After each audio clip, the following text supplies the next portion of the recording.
My name is Michels-Kim, Director of Partnerships, Japan and Korea for IMA, the Institute of Management Accountants, a global professional association, which administers the US CMA, Certified Management Accountant Program. And I was the host and moderator of the webinar. Hi everyone, I'm Jonathan. I'm a consultant on the finance and accounting team here at FocusCore, and recently I've been very much interested in the topic of finance business partnering. And I'm Lisa Yasuda. I'm the marketing specialist at FocusCore.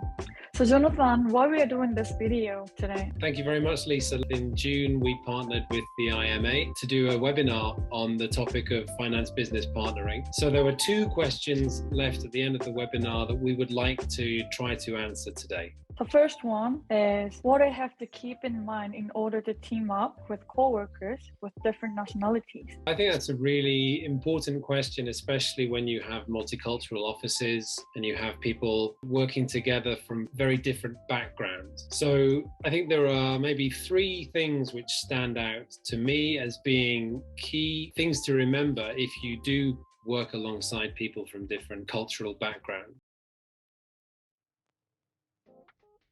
The first is that different countries often have different cultural traditions. So we talk about high context cultures and low context cultures. So an example of a high context culture would be Japan or Korea, where people may not always say exactly what's on their mind, and it may take some time to find out exactly what those people are thinking. And in even some cases, those people, they might want to write down their opinion in an email rather than say it in a meeting. Compare that to a low context culture like the US or the UK or Germany or Switzerland, where people will say exactly what's on their mind in order to get their point across quickly and efficiently. And what you sometimes see when someone from a low context background comes up to someone from a high context background is they might expect that person to say exactly what's on their mind immediately, and that's not going to happen. So a degree of patience, flexibility are definitely important to enable those relationships to function and to grow, and then ultimately to contribute to the future of the business.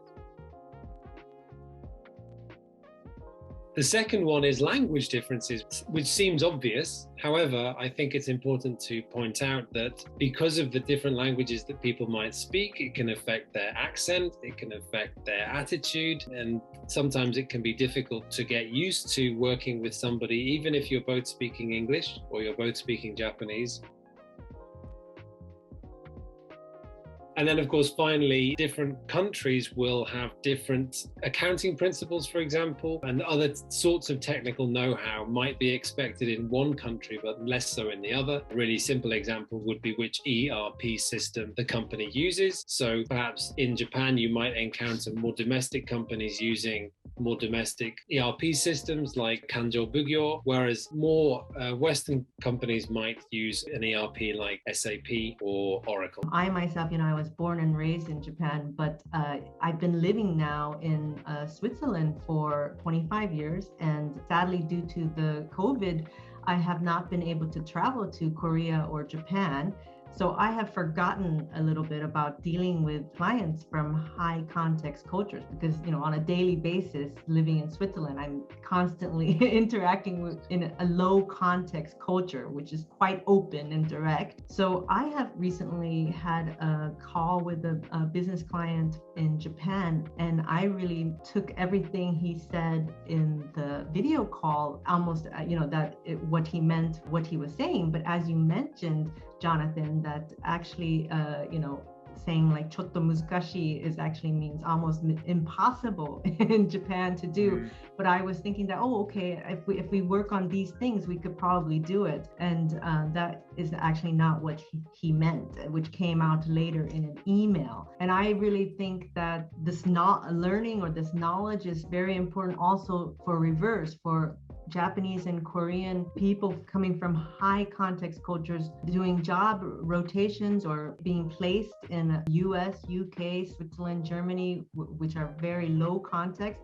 They would be quite shocked at how open and direct it is. It's my personal question. Do you both have advice to Japanese people who have to communicate with low context culture? So my advice to anyone in any culture is to remember that almost everybody is willing to build some kind of a relationship with you. And if you're in a position where you're working with that person, that should be even more evident. So to be patient and to be accepting that there will be cultural differences and it will take time to get used to each other, but then also to be positive that it is going to work out, we are going to get on and we are going to achieve things together, I think is very, very important. How about you, Nina?